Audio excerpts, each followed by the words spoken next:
My fellow Americans, I've spoken to you from this historic office on many occasions and about many things.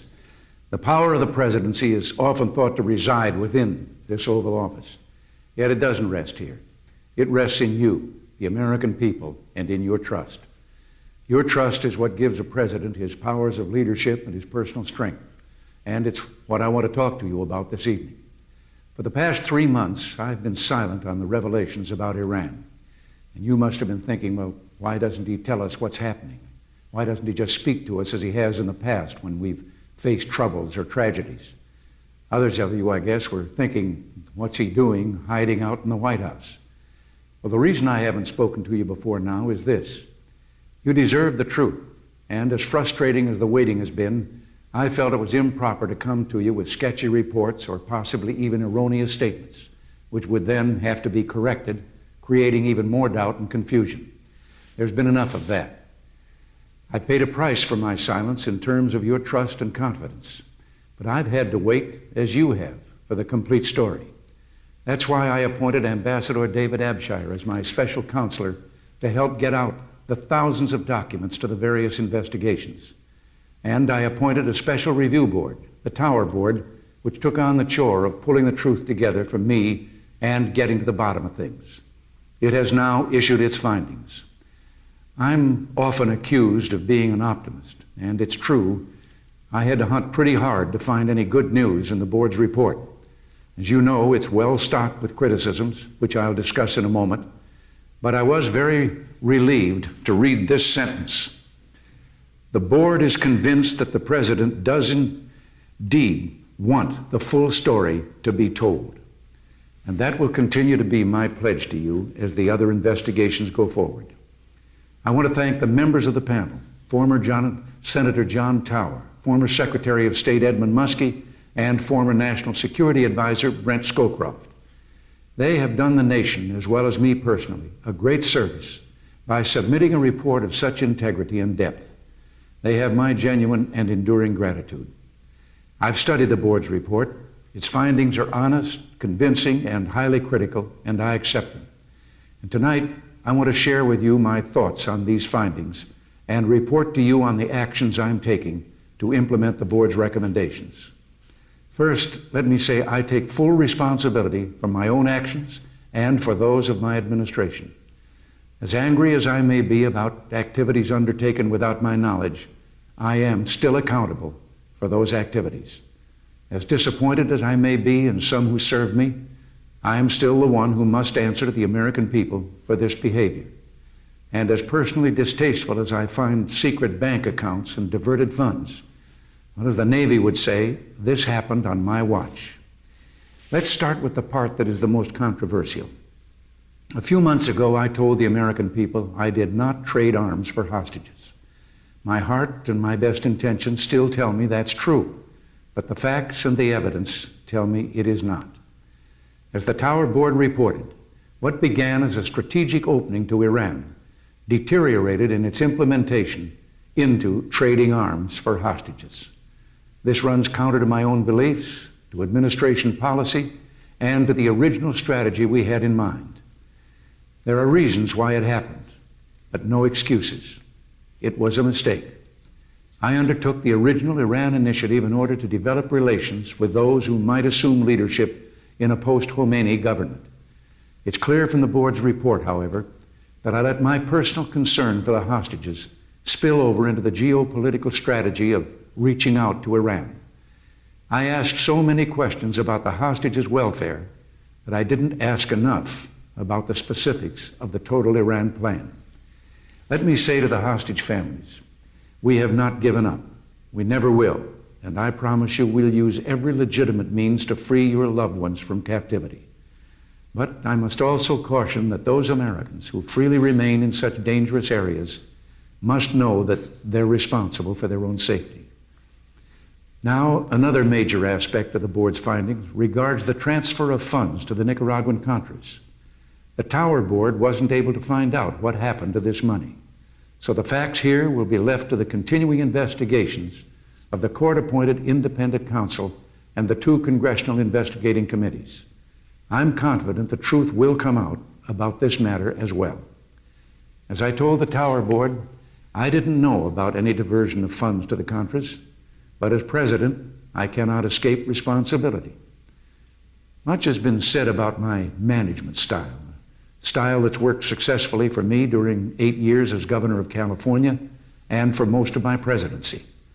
The way I work is to identify the problem, find the right individuals to do the job, and then let them go to it. I've found this invariably brings out the best in people. They seem to rise to their full capability, and in the long run, you get more done. When it came to managing the NSC staff, let's face it, my style didn't match its previous track record. I've already begun correcting this. As a start, yesterday I met with the entire professional staff of the National Security Council. I defined for them the values I want to guide the national security policies of this country. I told them that I wanted a policy that was as justifiable and understandable in public as it was in secret. I wanted a policy that reflected the will of the Congress as well as the White House. And I told them that there will be no more freelancing by individuals when it comes to our national security. You've heard a lot about the staff of the National Security Council in recent months. Well, I can tell you they are good and dedicated government employees who put in long hours for the nation's benefit. They are eager and anxious to serve their country. One thing still upsetting me, however, is that no one kept proper records of meetings or decisions. This led to my failure to recollect whether I approved an arms shipment before or after the fact. I did approve it. I just can't say specifically when. But rest assured, there's plenty of record keeping now going on at 1600 Pennsylvania Avenue. For nearly a week now, I've been studying the board's report. I want the American people to know that this wrenching ordeal of recent months has not been in vain. I endorse every one of the Tower Board's recommendations. In fact, I'm going beyond its recommendations so as to put the House in even better order. I'm taking action in 3 basic areas: personnel, national security policy, and the process for making sure that the system works. First, personnel. I've brought in an accomplished and highly respected new team here at the White House. They bring new blood, new energy, and new credibility and experience. Former Senator Howard Baker, my new chief of staff, possesses a breadth of legislative and foreign affairs skills that's impossible to match. I'm hopeful that his experience as minority and majority leader of the Senate can help us forge a new partnership with the Congress, especially on foreign and national security policies. I'm genuinely honored that he's given up his own presidential aspirations to serve the country as my chief of staff. Frank Carlucci, my new national security advisor, is respected for his experience in government and trusted for his judgment and counsel. Under him, the NSC staff is being rebuilt with proper management discipline. Already, almost half the NSC professional staff is comprised of new people. Yesterday, I nominated William Webster, a man of sterling reputation, to be director of the Central Intelligence Agency. Mr. Webster has served as director of the FBI and as a U.S. District Court judge. He understands the meaning of rule of law. So that his knowledge of national security matters can be available to me on a continuing basis, I will also appoint John Tower to serve as a member of my Foreign Intelligence Advisory Board. I am considering other changes in personnel, and I'll move more furniture as I see fit in the weeks and months ahead. Second, in the area of national security policy, I have ordered the NSC to begin a comprehensive review of all covert operations. I have also directed that any covert activity be in support of clear policy objectives and in compliance with American values. I expect a covert policy that if Americans saw it on the front page of their newspaper, they'd say, that makes sense. I have had issued a directive prohibiting the NSC staff itself from undertaking covert operations. No ifs, ands, or buts. I have asked Vice President Bush to reconvene his task force on terrorism to review our terrorist policy in light of the events that have occurred. Third, in terms of the process of reaching national security decisions, I am adopting in total the Tower Report's model of how the NSC process and staff should work. I am directing Mr. Carlucci to take the necessary steps to make that happen. He will report back to me on further reforms that might be needed. I've created the post of NSC Legal Advisor to assure a greater sensitivity to matters of law. I am also determined to make the congressional oversight process work. Proper procedures for consultation with the Congress will be followed not only in letter, but in spirit. Before the end of March, I will report to the Congress on all the steps I've taken in line with the Tower Board's conclusions. Now, what should happen when you make a mistake is this. You take your knocks, you learn your lessons, and then you move on. That's the healthiest way to deal with a problem. This in no way diminishes the importance of the other continuing investigations, but the business of our country and our people must proceed.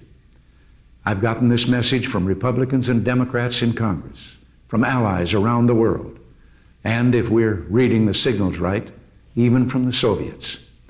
And of course, I've heard the message from you, the American people. You know, by the time you reach my age, you've made plenty of mistakes. And if you've lived your life properly, so you learn. You put things in perspective. You pull your energies together, you change, you go forward.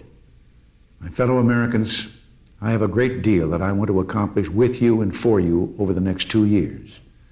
And the Lord willing, that's exactly what I intend to do. Good night, and God bless you.